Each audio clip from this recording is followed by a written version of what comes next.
What's happening, Hardscapers? This is episode 181 of the How to Hardscape podcast, where we talk about how you can start and grow your hardscaping business. And on today's episode, we have Carla and Joe of Cycle CPA. Now, if you've been listening for the past about a year, they have been sponsors of the How to Hardscape podcast, Cycle CPA. So if you need bookkeeping, accounting, or CFO services, reach out to them. They have been helping to support this podcast for the last year, and we've also worked on content in the past. You've heard them on the podcast before as well.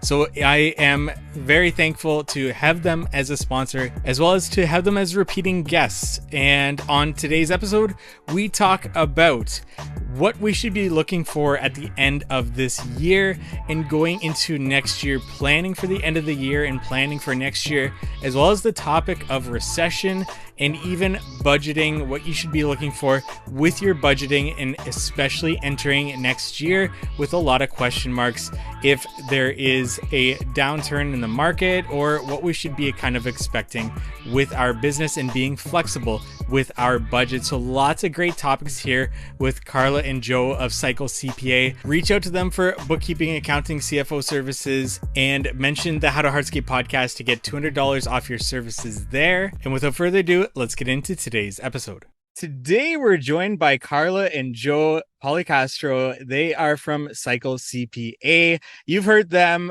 on the podcast, I believe, a couple of times now, as well as they are sponsors of the podcast. So thank you, Carla and Joe, for helping out with running this podcast here. But Carla, Joe, thank you so much for joining us. No, thank you for having us on. Hey, Mike. Nice to be here. Thank you so much. Let's get started. We already know your background and quite a bit about Cycle CPA, which we'll be talking about a little bit more in this interview. But you two have been traveling around quite a bit lately.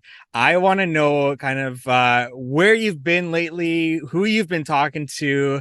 And I've missed out on H&A Equip Expo.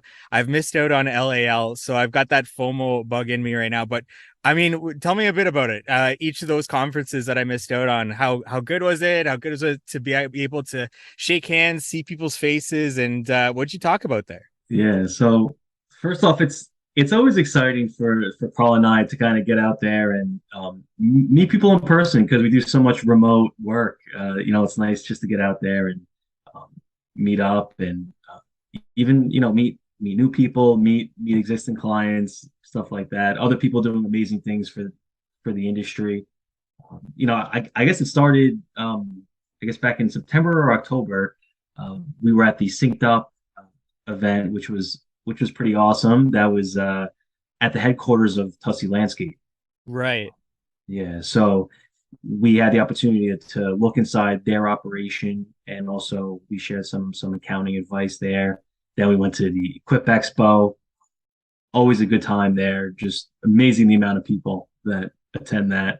More recently we were at Launchpreneur Live. That's Brian Fullerton's event. Great atmosphere there. Some great speakers, and we've been trying to add some value, and when it comes to knowing your numbers and the accounting side. And I think one thing, these past couple of years, I think people have been seeing just the importance of staying on top of that stuff. And I think part of the conversation today, Mike, when you think about kind of, things to do at the end of the year from that perspective, and then looking into this next year, and what is budgeting going to look like, and planning, so we're looking forward to kind of diving into some of that. Just to give you guys a shout out in terms of that education and being at these conferences and doing those speaking engagements, but also Cycle_CPA on Instagram. Those just like bite-sized pieces of information that you drop in those posts. I love that.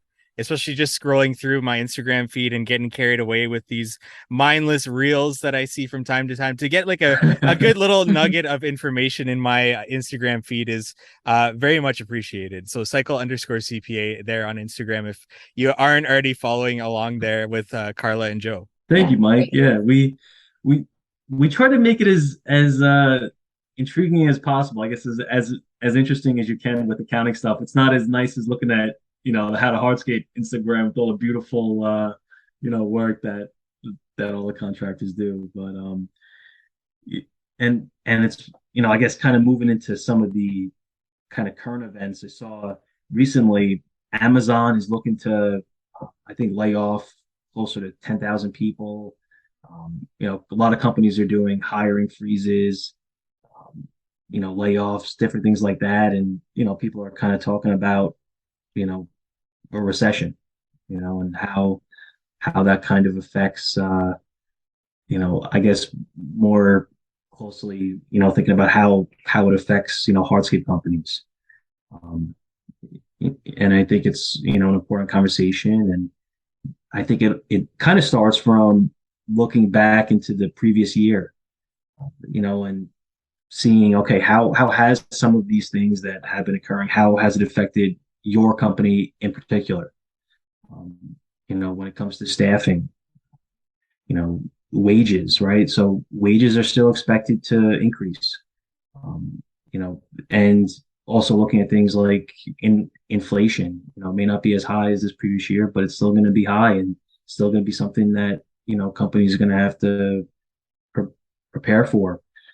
We recently did a poll, and I think it was 52% of contractors said that although they did increase price in this past year, they said that it wasn't enough, and they should have increased it more, right? So it's kind of looking back at the historical data, and because we're always in the accounting mind or the accounting mindset, we always think about that, kind of thinking, all right, how can we learn from the previous year? And I think that's an important thing to start with when it comes to, planning and thinking about what you want your goal to be for the next year.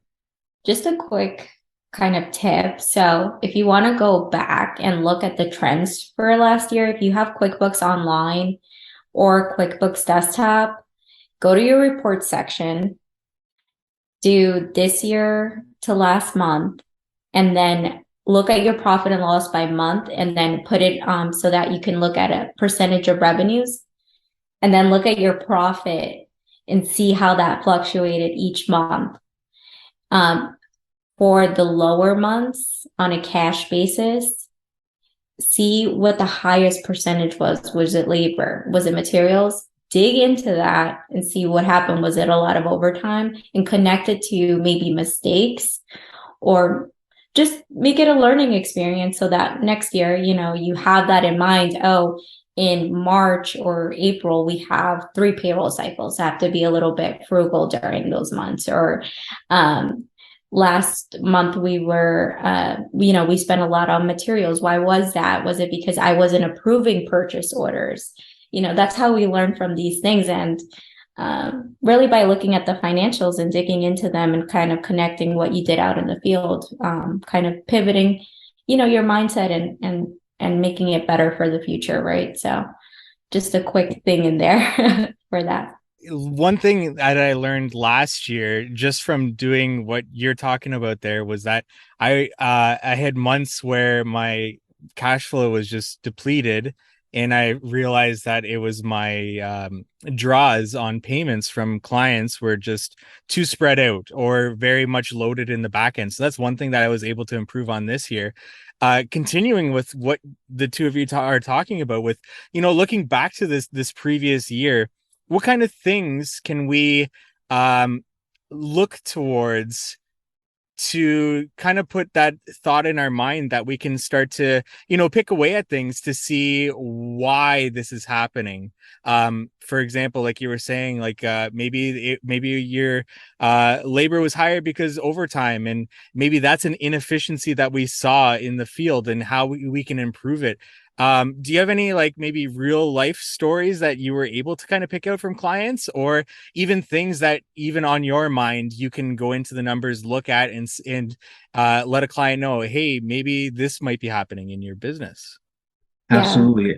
Yeah. I think one of one of the biggest things that kind of comes to my mind is, especially when you're looking back at historical data and even maybe the cash levels at specific months throughout the year, right? Because when you look at, moving into, even a potential recessionary time, right? Kind of getting back to the basics of how do we reduce risk, and what are the things that, increase risk in the company. One of them being, okay, what are things that affect cash flow and cash levels?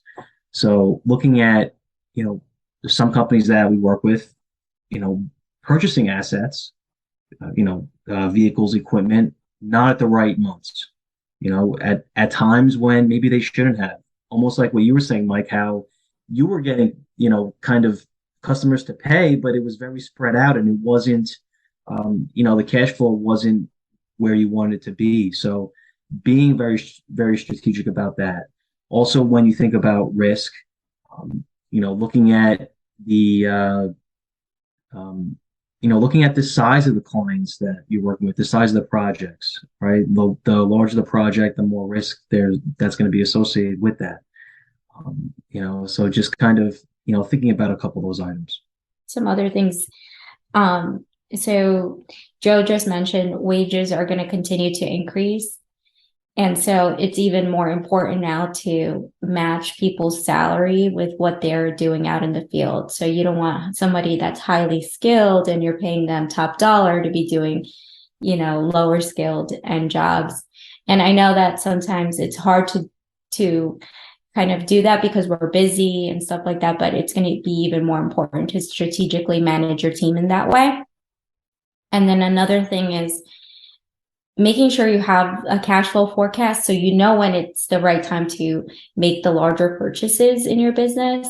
And what I've seen is that clients that utilize like credit cards or line of credits, they're kind of in a vicious cycle where they're taking money out, but then they're repaying it, and then they're taking money out just to repay it back, if that makes sense.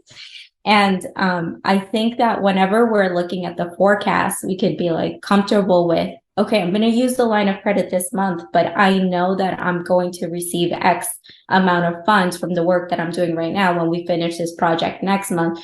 So you don't have to make that huge line of credit payment this month.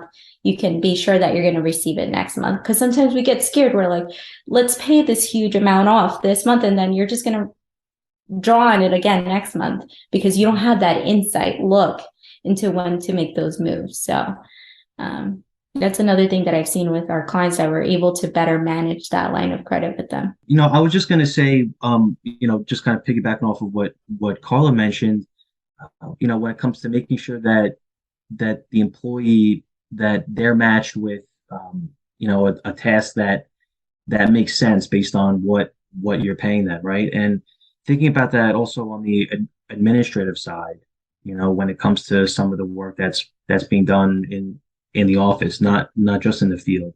And in a time of a recession, or when there's less business coming in, potentially, you want to make sure that you're doing more with less, right? So, and optimizing what you have, optimizing your team, and really finding ways to, and we talk about this a lot, but, finding ways to maybe use fractional staff or part-time staff or outsource staff wherever you can, especially in these times, is a way that you can kind of leverage that. And I want to come back to that point very shortly here. But in terms of budgeting, I'm a big fan of budgeting myself. But when should we be looking towards next year? When should we be starting to think about our budget for next year and to kind of put this year to a close and look forward to what we can be setting our sights towards and setting goals in our budget? Like what kind of time range should we be looking at that? Right now. Yes, they're building out your budget right now. That's what we're doing with a lot of the businesses we work with. We start right now because it's always going to be back and forth. How much should we put towards marketing and advertising for next year? Because we know we're going to have to increase that due to the economic, downturn. Are we going to make any new hires within the overhead staff? Any new managers or sales staff, right, to keep up with marketing and advertising and so building it out in November and then kind of tying everything out in December, so that way you have a solid budget to walk into January with. Starting off with your revenue goal, right? And having backup for that revenue goal. So it's always nice to say, well, I want to double my company, but how are you going to do that? It's going to take more of an effort next year with the recession coming up to be able, not to say that it's impossible, it's just going to take, more effort. And like I said, making the budget based off of revenue and then moving over to your direct costs, which are materials and labor. That is pretty straightforward because you can tie that to revenue as a percentage, right? It's really the overhead changes that are going to happen next year. So are you going to add on an administrative assistant or a call center? Because now you're getting all of these leads in, but no one to pick up the phone, right? So thinking about different things like that. Yeah, and also thinking about some of your non-financial KPIs that will affect your budget. And the better you're able to quantify some of those and understand those, the more accurate your budget will be. So an example of a non-financial KPI is the amount of leads that are needed to hit your revenue goal. What is your close rate?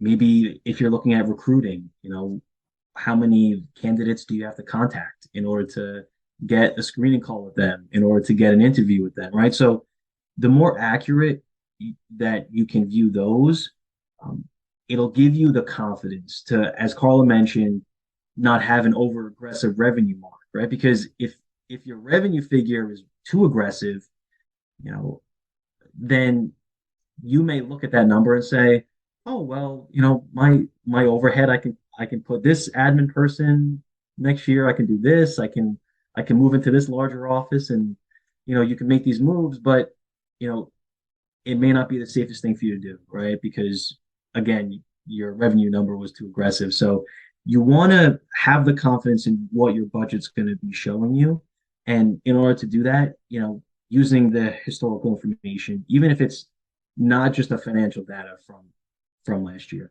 As we approach the end of this season and as the new season starts in, say, a few months or so, and we start to get into that mindset, how often should we be re-looking at that budget, and what should we be looking for to change and to adapt into that budget? Like, I know that at least right now, I'm still getting a few leads trickling in, which is really weird at this time when the snow is on the ground. And I've kind of got a positive outlook on what next year may look like, but that could change very quickly, and I'll have to adapt to that as a business owner. How should I be adapting to, say, things not working out in my way, or the leads not coming as consistently as I'd like? If the recession does start to affect those leads coming in, what should I be looking at in my budget to kind of be flexible and to be adaptive to what the market is telling me? Yeah, that's a good question. Yeah, look at your budget every month, update the actuals, right? So we have the budgeted and then the actuals. And so what you want to have is a column for your budget, a column for your actuals, and then another column for your variance. So how far off were you? Was it a favorable variance? So did you get more sales than projected, or was it unfavorable, less, right? And reviewing that on a timely basis. So if you have financials by the 15th, reviewing that maybe budget by the 20th of the month or 25th of the month. And let's say that, in your scenario, like you said, you're not meeting your sales goals. Is it because maybe you need to put more marketing dollars in your budget? And, right. So increasing those marketing dollars in your budget and seeing how that affects the overall budget. But another thing you want to take a look at is, yes, you're going to increase your marketing spend, right? But also that's going to allow you to increase your revenue, therefore increase profits too. And so you want to take a look at those two line items on that end. And I'm sure, Joe, you have some other tips on that. Yeah, so I think you have to think in terms of not just the cost of doing something, the cost of, because there's a lot of contractors, a lot of companies we work with that are in a fortunate enough position where some of them don't spend any money on marketing or advertising or anything like that. And if you're entering a period, and I'm not here to say it's all going to be doom and gloom, right? But you know, even if you want to, increase the size of your company, following this same framework will help you there. Not just overcoming maybe a recessionary time, but thinking in terms of those dollars that you invest into the company, whether it's in a salesperson or in marketing, and thinking about how the main mission is to make sure that you're bringing business into the company. Because yes, it may be a couple percentage points out of revenue spending that, but you have to do what you have to do in order to make sure that you're paying your fixed costs, and that you're not going through a specific time, and you're not getting the business in. So it's okay to prioritize some of that. It's okay to spend money and to build it like that. um, you know as long as you tie it back to your budget and you make sure that you're recouping your costs. So That's a good point. Like, make sure you know your break even sales dollar amount, because you'll at least want to bring that, dollar amount in each month so that you can cover your fixed costs. That's a good point. One other thing while we're on this topic is, just because we're going into a recession, that doesn't mean less profits. To me, that means more profits. Just because we may have more time to concentrate on procedures and efficiencies, and more time to train our staff and to utilize them to the best of their abilities, and give them that tool. So I think it's a time where you can invest your time back into the business to really tie those loose ends. And speaking about, especially as an owner, and depending on where you are in your ownership cycle, putting your time back into the business and focusing on those efficiencies. Joe, you've also touched on this earlier in the interview. Outsourcing can be a really good way to get back a lot of your time. I'm, not to brag or anything, a dang good hardscaper, but I'm not a good bookkeeper. I'm not a good accountant. I'm not a good marketer. I specifically started a hardscaping business because I know where my strengths lie. And I'm going to be inefficient at bookkeeping, at accounting. And that's where I know somebody like Cycle CPA can really help. So if somebody is wanting to outsource their financial aspects of their business, where does Cycle CPA fit in that picture? Where can you help them in terms of bookkeeping, accounting, or fractional CFO services? Can we talk a little bit about this? absolutely. Yeah, and I think first off, Mike, I think it's also important to mention that it's it's not just the bookkeeping and the accounting that people can outsource. You can outsource to a call center, right, to help with some of the calls, the marketing, as you mentioned, some of the administrative duties, the bookkeeping, landscape design. There's just so many things you can do, right?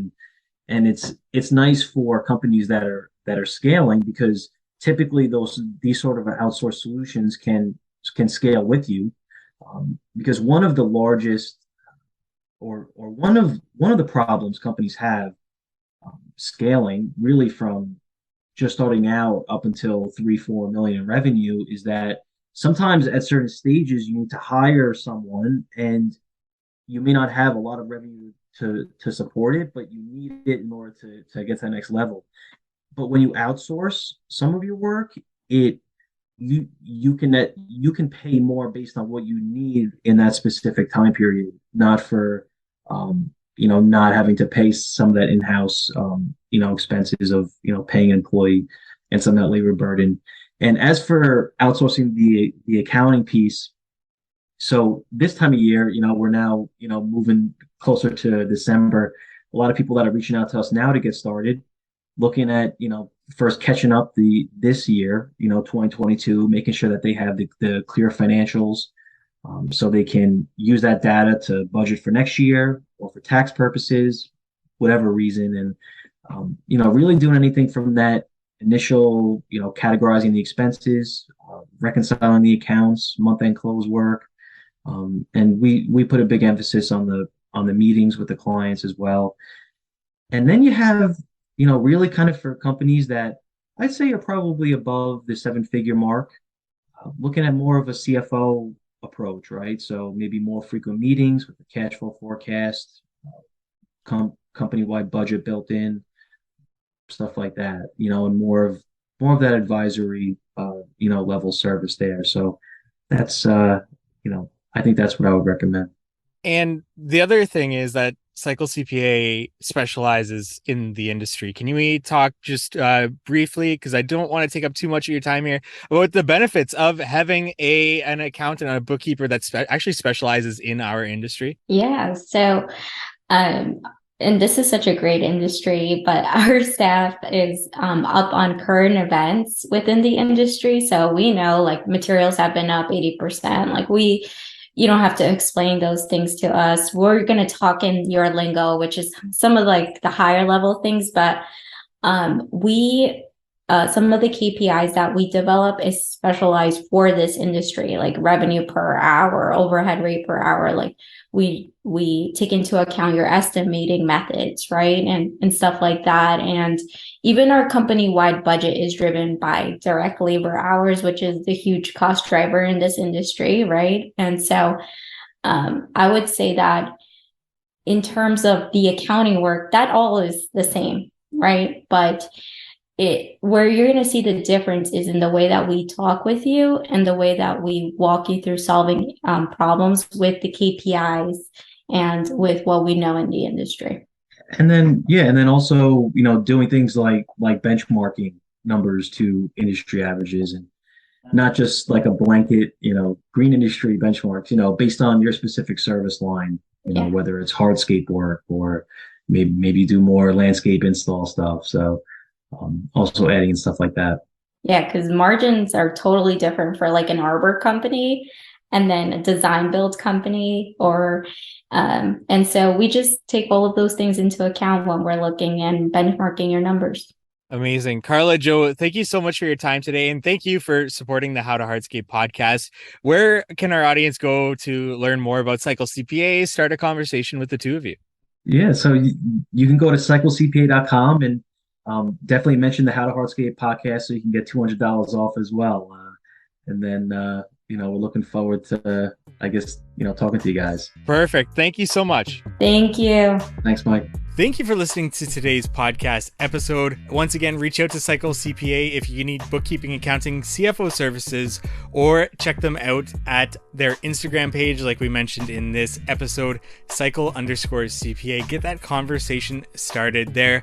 Let them know How to Hardscape sent you for $200 off their services. And we look forward to meeting with you next week on the How to Hardscape podcast.